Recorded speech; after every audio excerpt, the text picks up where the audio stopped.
Boa noite, irmãos. Estamos mais uma vez aqui, 7/4/2020, terça-feira, culto de oração. Estamos aqui mais uma vez gravando um vídeo, dando continuidade ao estudo no livro de Jeremias. Nós já estamos estudando os profetas, começamos com os profetas menores, estudamos Isaías e estamos agora entrando no capítulo 49 do livro de Jeremias. Gostaria de fazer a leitura juntamente com os irmãos, no capítulo 49, do versículo 1 ao versículo 6. Diz assim a palavra do Senhor: a respeito dos filhos de Amon, assim diz o Senhor: acaso não tem Israel filhos, não tem herdeiro? Por que, pois, herdou Milcom a Gade, e o seu povo habitou nas cidades dela?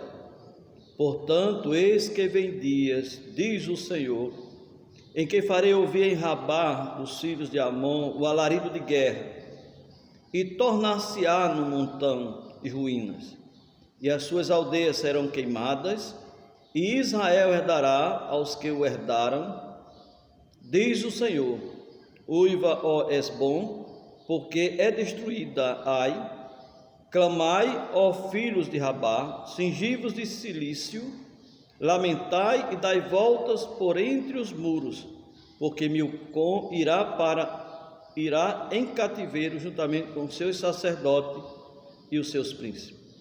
Porque te gloria nos vales, nos teus luxuriantes vales, ó filha rebelde, que confia nos teus tesouros, dizendo: quem virá contra mim? Eis que trarei terror sobre ti, diz o Senhor dos exércitos, de todos os que estão ao redor de ti, e cada um de vós será lançado em frente de si, e não haverá quem recolha o fugitivo.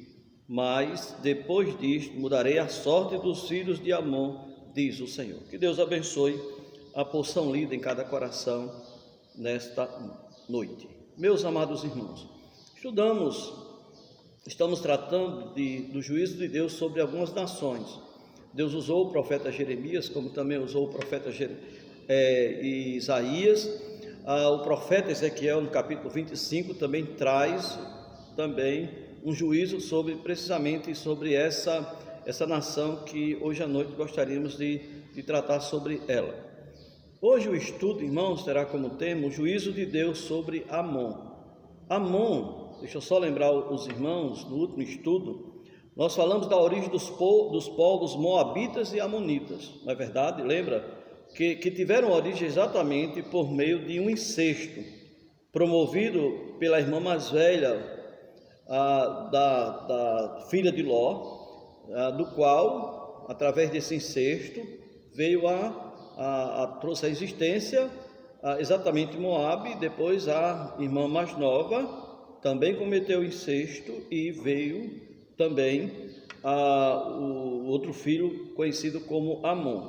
Essas duas nações, elas habitavam próximas uma da outra. Precisamente Amon ficava ao norte de Moabe, e a semana passada nós mostramos aqui um mapa para mais ou menos situar dentro do mapa de Israel, onde ficava localizado a nação de Moabe, que fica a oeste do Mar Morto, e Amon fica mais ao norte. Então, meus amados irmãos, essas duas nações, tanto Moabe como Amon, que eram irmãos, essas nações elas sempre foram, podemos dizer assim, inimigas declaradas de Israel. Sempre elas foram inimigas, né? Sempre estavam, num certo sentido, ali em conflitos com a nação de Israel. Também elas se rebelaram contra o Senhor, Deus de Israel, e eram adoradores de deuses pagãos. A divindade principal de Moabe, nós estudamos a semana passada, que era Quemos, e diz que Quemos também foi levado cativo, juntamente com o povo, né, para a Babilônia. E a divindade principal dos amonitas era exatamente Moloque ou Milcom. Então esses são os deuses que essas nações se prostituíram espiritualmente falando, traindo exatamente o Senhor, que é o Senhor de toda a terra, que é o Senhor que deve ser sempre adorado, que deve ser exaltado como único Deus. Meus amados irmãos, lembra que nas últimas mensagens, principalmente tratando sobre o juízo de Deus sobre as nações, nós já falamos sobre o Egito, nós falamos sobre os filisteus, nós falamos também sobre os moabitas e hoje contra os amonitas. E nós mostramos, irmãos, que há sempre um ensinamento bem geral quando nós estudamos esse juízo de Deus contra essas nações. É que, meus amados irmãos, o pecado viola a justiça de Deus e traz o juízo de Deus sobre aquele que viola. E nós observamos isso, irmãos, isso é ensinado em todas as Escrituras, mas especificamente nós estamos tratando sobre o juízo de Deus sobre essas nações, então nós trouxemos esse grande ensinamento para nossas vidas, extraindo exatamente dessas passagens que temos estudado. Hoje à noite nós gostaríamos, irmãos, essa grande lição permanece, que se você observar, à luz do que nós estudamos a semana passada sobre os moabitas, nós observamos que é Deus que determinou o juízo sobre Amon também. Isso é visto de uma maneira bem clara no versículo 5 do texto que nós acabamos de ler. Diz assim: eis que eu trarei terror sobre ti, diz o Senhor dos exércitos. Então nós observamos que é Deus que determinou o juízo, o castigo para aquele povo. E Deus usou naquele contexto os babilônicos. Primeiramente nós observamos que veio a Judá, foi levado cativo em 586 a.C. e Moabe tempo depois, e tempo depois também Amon, então praticamente no mesmo tempo. Então nós observamos, meus amados irmãos, essas nações recebendo o juízo de Deus, e Deus determinando o juízo sobre eles devido aos seus pecados. Nós já tratamos, eu gostaria só de lembrar, que Deus não fez isso por acaso não, certo? Deus não tem prazer na morte do ímpio, Deus não tem prazer de castigar, Deus tem prazer de ser misericordioso, Ele é cheio de compaixão, Deus é amor. Mas quando o homem se rebela contra o Senhor, e também Deus não manda o juízo sem que ele tenha consciência do que ele vai receber, que é devido aos seus pecados. Deus não traz juízo sem antes dar oportunidade a quem quer que seja uma pessoa individualmente, seja uma nação, que se arrependam dos seus pecados e voltem-se para o Senhor. Nós observamos com a nação de Judá, também o reino do norte, Israel, nós observamos Deus insistindo, constantemente, levantando profetas, para que eles se arrependessem dos seus pecados e voltassem para o Senhor, mas eles não quiseram, e por isso pagaram um preço alto, e o cativeiro foi o juízo, podemos dizer assim, o clímax do juízo de Deus, naquele contexto, para essas duas nações, como também para o Egito, como também para a Filístia, como também para Moabe, e não é diferente também com Amon, e ainda estudaremos o juízo de Deus sobre mais alguns povos. Então, meus amados irmãos, qual a possibilidade, podemos até observar, de vitória quando rejeitamos a Deus e lutamos contra Ele? Porque é isso que nós observamos essas nações, como nós observamos os homens de uma maneira geral. E muitas vezes nós, até que somos crentes, muitas vezes nós nos pegamos se rebelando contra a palavra de Deus e num certo sentido, rejeitando o senhorio dele sobre nossas vidas. Muitas vezes Deus chega como pai, Ele chega junto, Ele sempre vai chegar, porque Ele diz que aquele que ama se disciplina, e sempre nós vamos, caso não nos arrependamos dos nossos pecados, nós sofreremos as consequências, o castigo de Deus, a Deus trazendo, chamando de volta para Ele. Então não há possibilidade, a possibilidade de uma vida bem sucedida sem Deus é zero. Apesar que aparentemente durante algum tempo o homem pode até pensar que está sendo bem sucedido sem Deus. Talvez você que esteja me ouvindo possa pensar nisso: olha, eu era um servo de Deus e me afastei e eu estou muito bem. Aparentemente você pode pensar que está bem, certo? Por isso que é aparentemente, mas vai chegar o momento de Deus, e talvez para alguns já tenha chegado, que a única solução é entrar pela porta que saiu, se arrepender dos seus pecados e voltar-se completamente para o Senhor. Agora, eu gostaria, irmãos, de tirar uma lição mais também bem geral, mas eu gostaria de através desse texto, trazer uma lição, podemos dizer assim, mais objetiva para nossas vidas, apesar que a outra também é muito objetiva. É que não pode haver, meus amados irmãos, existência bem-sucedida sem Deus. Não pode haver existência bem-sucedida. Eu não estou falando viver, porque eu estou falando existência, porque a vida do ser humano era dividida em 2 capítulos. Na verdade, todo ser humano vai ver 2 capítulos na sua existência. O primeiro capítulo é temporário, e o segundo capítulo é eterno. Às vezes, para uns é um pouco, o temporário é mais curto, para outros o temporário é mais estendido um pouco, mas normalmente, irmãos, a média de existência de um ser humano é 80 anos em média. Agora, o segundo capítulo é eterno, certo? E uma vida distante de Deus no primeiro capítulo, certo? Que está se rebelando contra o Evangelho, que não recebe a Cristo, certo? O final, o segundo capítulo será muito trágico, e isso perdurará por toda a eternidade. Então é interessante, irmãos, nós entendermos que nesse texto aqui, eu gostaria de usar esse texto para trazer, para aplicar essa verdade de que não pode haver existência bem-sucedida sem Deus, usando exatamente esses 6 versículos aqui. E eu gostaria de observar, meus amados irmãos, 2 razões, uma mais geral e a outra mais objetiva nesse texto.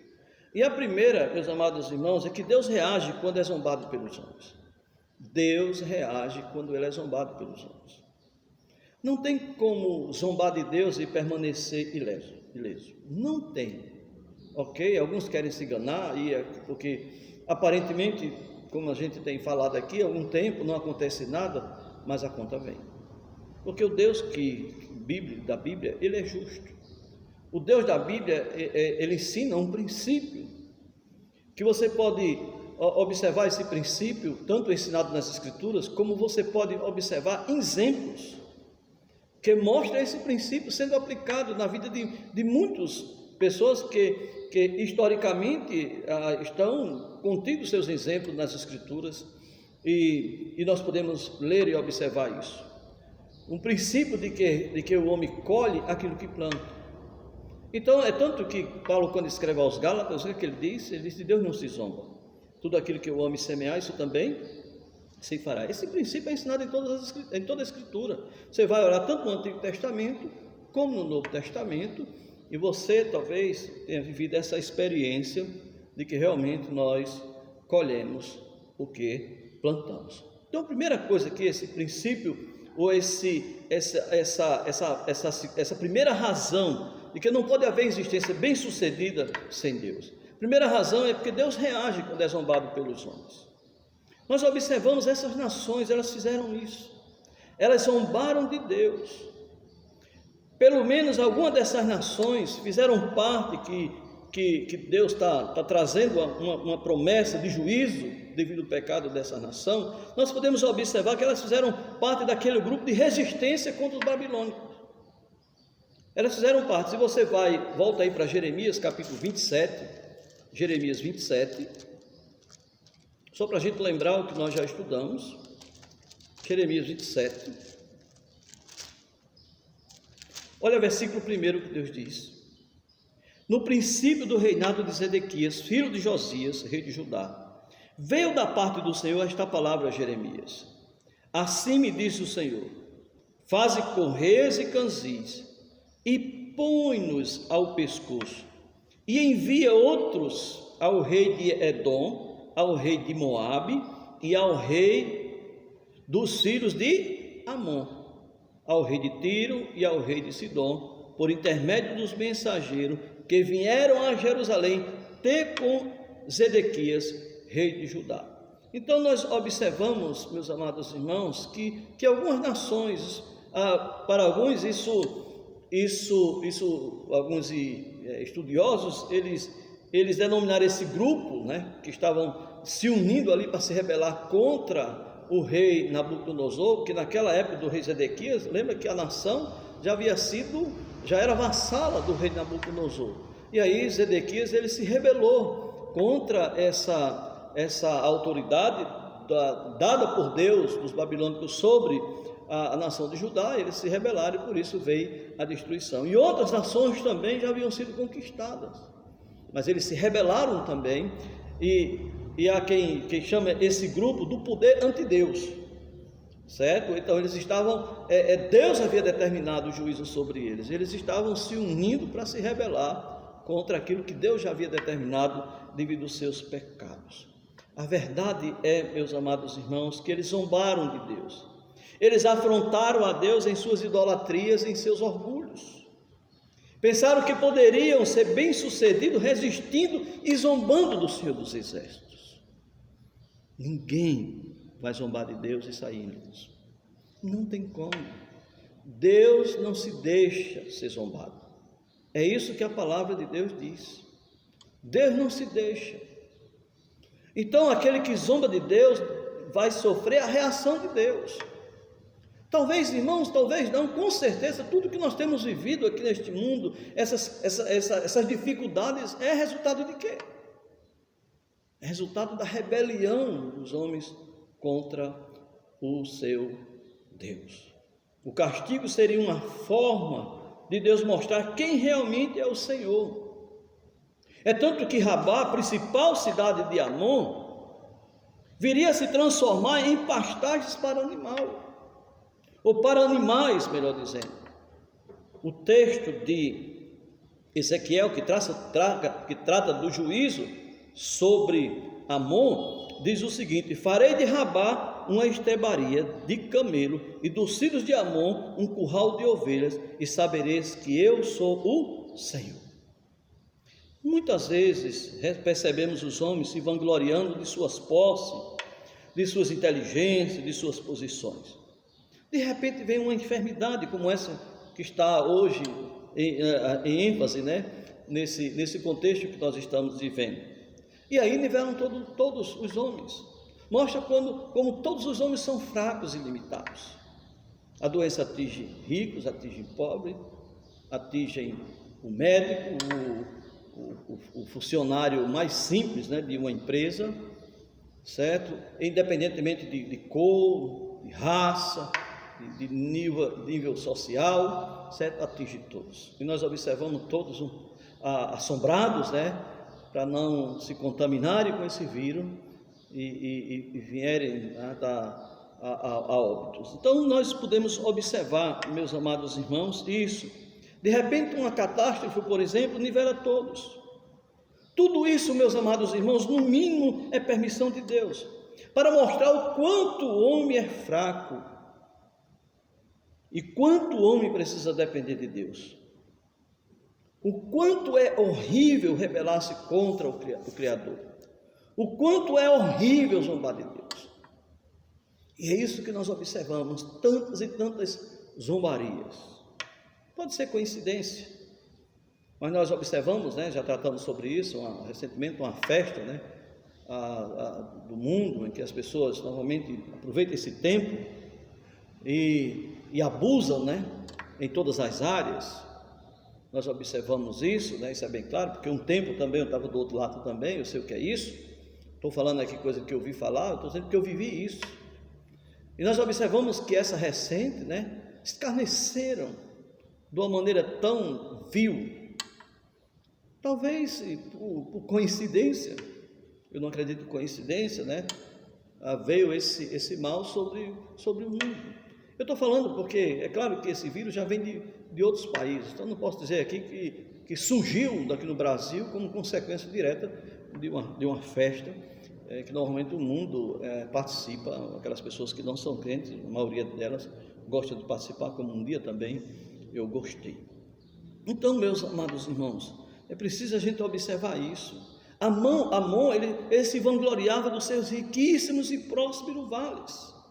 É isso que nós observamos.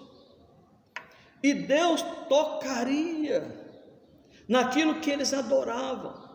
Aqueles lugares tão ricos para o cultivo agrícola se transformariam em apenas vegetações. O texto é bem claro, olha o versículo 4 aqui, ele diz: porque te glorias nos vales, nos teus luxuriantes vales, ó filha rebelde, que confiais nos teus tesouros, dizendo: quem virá contra mim? Autoconfiança. Zombavam de Deus e achando que isso iria ficar de graça. Não fica, meus amados. Deus é o Criador. E ele disse: Deus não se zomba, tudo aquilo que o homem plantar, isso também ceifará. E em nenhum momento eles pararam para agradecer a Deus por aquilo que eles, pelos benefícios ali que eles desfrutavam, certo, da terra, da chuva. E eles erraram. Meus amados irmãos, a outra razão aqui que eu observo, certo? A outra razão, porque não pode haver existência bem-sucedida sem Deus. A outra razão é porque Deus, por ser justo, dará sempre a colheita segundo a semeadura. Nós já enfatizamos isso, mas eu gostaria de ser mais objetivo. Amon, ele foi um inimigo implacável de Israel através dos anos. Você pode observar isso em Juízes capítulo 10, 1 Samuel capítulo 11, 2 Samuel capítulo 10. Amon foi denunciado neste oráculo aqui, nesse juízo, por causa do seu júbilo ímpio e sua malícia diante da destruição do templo e da miséria tanto de Israel e do cativeiro, tanto de Israel, reino do norte, como também do reino do sul. O texto diz, olha, no versículo 1, ele diz assim: a respeito dos filhos de Amon, assim diz o Senhor: acaso não tem Israel filhos? Não tem herdeiro? Porque, pois, herdou Milcom a Gade, e o seu povo habitou nas cidades dela. Então, o que Deus está dizendo aqui? Após o cativeiro, eles tomaram posse da terra. Também nós observamos em outro contexto que eles galhofaram quando a nação foi levada cativa, a nação de Judá. Eles se alegraram com a destruição do templo. Eles se alegraram com o cativeiro judaico. Mas o momento deles haveria de chegar. Após o cativeiro do povo judeu, eles já se apossaram da terra, bem como se alegraram com a miséria dos israelitas. Olha o texto de Ezequiel 25, 5 e 6, que traz uma profecia contra Amon. Diz assim: farei de Rabá uma estrebaria de camelos, e do filho de Amon um curral de ovelhas. E sabereis que eu sou o Senhor. Porque assim diz o Senhor Deus: visto como batestes as palmas e pateastes, e com toda a malícia da tua alma te alegraste da terra de Israel. Tem um provérbio que diz: o que escarnece do pobre insulta o que o criou, e o que se alegra da calamidade não ficará impune. Não devemos de maneira nenhuma, irmãos, grande lição para nossas vidas, se alegrar com a desgraça dos outros, se alegrar com as dificuldades que os outros estão passando. Principalmente nós que somos crentes, devemos chorar com os que choram e se alegrar com os que se alegram. Então, aqueles que fazem isso, como eles fizeram, receberam como consequência a colheita daquilo que eles semearam. Amon receberia a colheita daquilo que plantou. Amon seria destruída e levada cativa. Se você observar, olha o versículo 2, capítulo 49, eles, portanto, eis que vem dias. Às vezes demora. Às vezes as pessoas pensam, Deus dando tempo para que elas se arrependam, para que elas se voltem para Deus. Deus dá tempo, mas Deus não esquece. Deus não inocenta o culpado, a não ser mediante um verdadeiro arrependimento, um quebrantamento de coração. Deus diz: olha, vem dias para todos aqueles que estão afastados ou que estão se afastando do Senhor. Você não terá vida bem-sucedida distante de Deus. Aparentemente, Deus esperando, na sua longanimidade que você se volte, talvez aparentemente você possa até chegar à triste conclusão de que você está muito bem sem Deus. Mas vai chegar o momento que você vai ver que não valeu a pena o distanciamento do Senhor. Você vai entender isso. Talvez não tenha forças para voltar e aí sofra mais as consequências. Mas a única saída é o quebrantamento, o arrependimento dos pecados. E aqui ele diz assim, olha, no versículo 2 ele diz: eis que vem dias, diz o Senhor, em que farei ouvir em Rabá dos filhos de Amon o alarido de guerra, e tornar-se-á num montão de ruínas, e as suas aldeias serão queimadas, e Israel herdará aos que o herdaram, diz o Senhor. Versículo 3: uiva, ó Esbom, porque é destruída Ai. Clamai, ó filhos de Rabá, cingi-vos de cilício, lamentai e dai voltas por entre os muros, porque Milcom irá em cativeiro juntamente com os seus sacerdotes e os seus príncipes. Milcom, assim como Quemos, não eram deuses, eram apenas instrumentos, fabricação de homens. Eles também seriam levados cativos, iriam também com os sacerdotes, iriam também com os seus adoradores, aqueles que promoviam a idolatria naquele contexto amonita. Seriam levados cativos, iriam com eles, porque não são deuses, tem que ser transportado. Então, meus amados irmãos, é interessante a gente entender, vem dias, o dia da colheita chega, o juízo de Deus vem, inevitavelmente. Por isso podemos dizer que não há vida bem-sucedida, não há existência bem-sucedida distante de Deus. Se cada um de nós tivéssemos consciência disso. O propósito, meus amados, destes juízos é o de fazer com que os homens reconheçam que o Senhor governa sobre as nações. O Senhor tem domínio sobre os homens. O Senhor muda a história. Ele dá forma à história, porque Ele é Deus, Ele é soberano. Aí os homens ficam querendo viver independentes de Deus, coitados.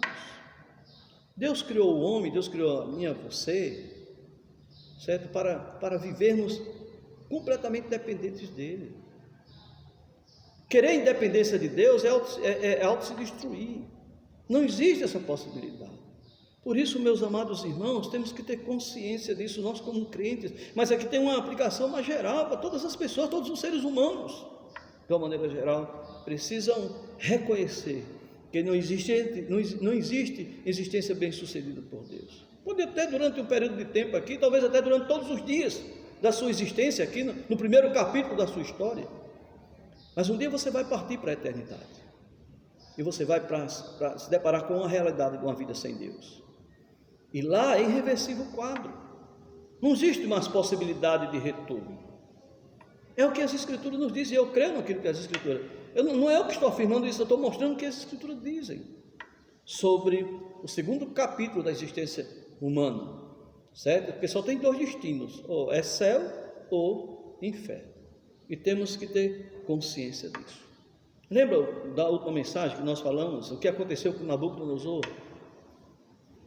Que situação Deus colocou aquele homem, um rei tão arrogante, mas enquanto ele não reconheceu que o céu domina, certo? O quadro da vida dele não mudou até que ele tivesse esse reconhecimento, e ele teve.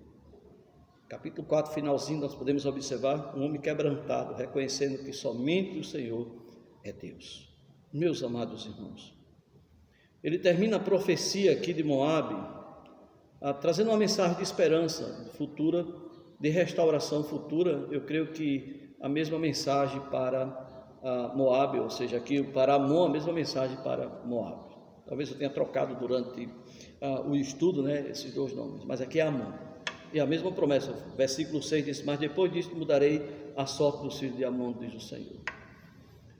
Eu não sei, talvez alguns retornaram após o cativeiro, mas eu creio que aqui é uma promessa futura, naqueles dias, está dando uma promessa bem futura, dias que vão anteceder a vinda do Messias para reinar sobre esse mundo. Eles também seriam restaurados, diferente da profecia para a Babilônia. A única Babilônia que vai subsistir é a Babilônia perversa, idólatra espiritual, que na Apocalipse você vê, mas não uma nação literal, porque a destruição ali foi completa. Não há nenhuma profecia de restauração futura para a Babilônia, mas há aqui para Amon. Meus amados irmãos, não pode haver existência bem-sucedida sem Deus. Tenha isso em mente, eu e você, tenhamos isso em mente. Guardemos essa palavra no coração, que isso traga temor às nossas vidas. que se tem uma coisa que devemos ter medo, é de se distanciar de Deus, é de nos afastarmos de Deus, porque nós dependemos completamente dEle. Nós temos vivido dias difíceis, né? E eu estava meditando essa semana em Lucas, em Mateus capítulo 6, texto que ele diz, olha, Jesus dizendo, não andeis ansiosos de coisa alguma. Quanto ao vez de comer, se vestir, que muitas vezes essas coisas, meus amados irmãos, está trazendo dificuldades e transtornos para nossas vidas. O Senhor promete suprir as nossas necessidades, como Ele promete nos guardar. Eu só sei de uma coisa, eu não quero aqui, né, não me interprete que eu sou fatalista de maneira nenhuma. Eu estou tomando as precauções, é claro, diante desse vírus, né? Tem álcool gel no carro, em casa, lavo as mãos, estou evitando aglomerações, é claro que eu faço a minha parte. Agora, se eu tiver de morrer com esse vírus, eu posso me esconder debaixo da cama, ele vai me tirar de lá. O que eu queria dizer com isso não é que você relaxe nas precauções, de maneira nenhuma. Eu só estou mostrando, meus amados, que o nosso Deus, Ele é Senhor de nossas vidas. E eu não sei o dia da nossa partida, certo? Pode ser dessa enfermidade, pode ser de outra, todos os dias. Não somos naqueles grupos que dizem que o crente não pode adoecer. Porque normalmente, se alguém não morrer de acidente, vai morrer de velhice. Normalmente, quando morre de velho, morre com algum tipo de enfermidade. Então, não somos desse. Pregamos o Evangelho.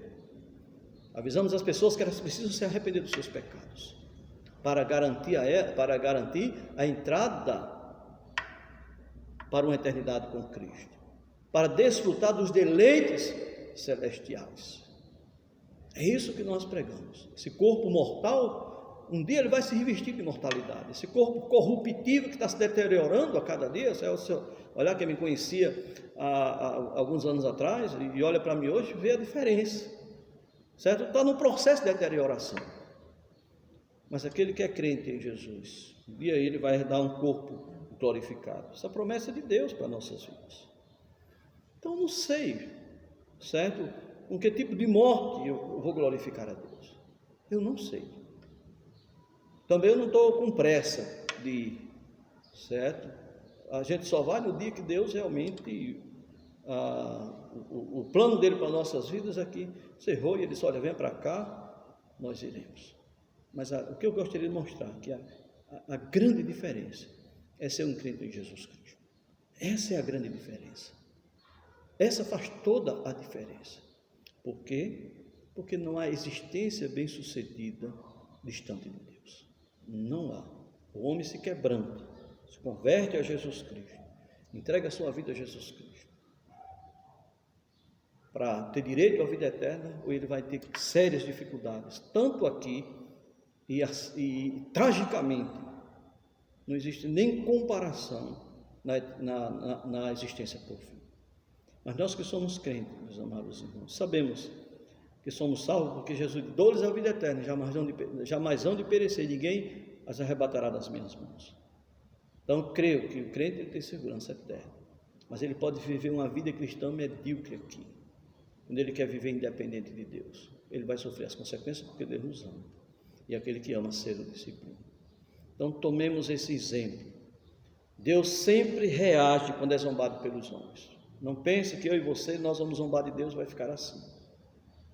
E a segunda razão, meus amados irmãos, é que, porque não pode haver existência bem-sucedida, é porque Deus, em sua justiça, Ele dá a colheita segundo a semeadura. Que Deus tenha misericórdia de nossas vidas e nos abençoe, colocando dentro dos nossos corações o temor de Deus.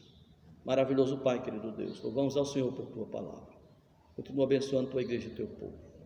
Fortalece-nos, Senhor Deus, buscando o Teu conhecimento. Perdoa nossos pecados. Ainda somos falhos, Senhor Deus. Ainda pecamos ainda. Não queremos isso, porque qualquer crente sincero, ele quer viver na Tua presença de uma maneira perfeita. Mas sabemos que ainda temos dificuldades, estamos num processo de aperfeiçoamento, salvos, mas num processo de aperfeiçoamento. Continua, Pai, usando textos como esse, a Tua palavra, para desafiar as nossas vidas, temos temor do Senhor, a buscarmos a Tua palavra e a oração, Senhor Deus, para que desfrutemos uma vida bem-sucedida de crescimento e amadurecimento espiritual. Abençoa a tua igreja, abençoa o teu povo. Em nome de Jesus. Amém.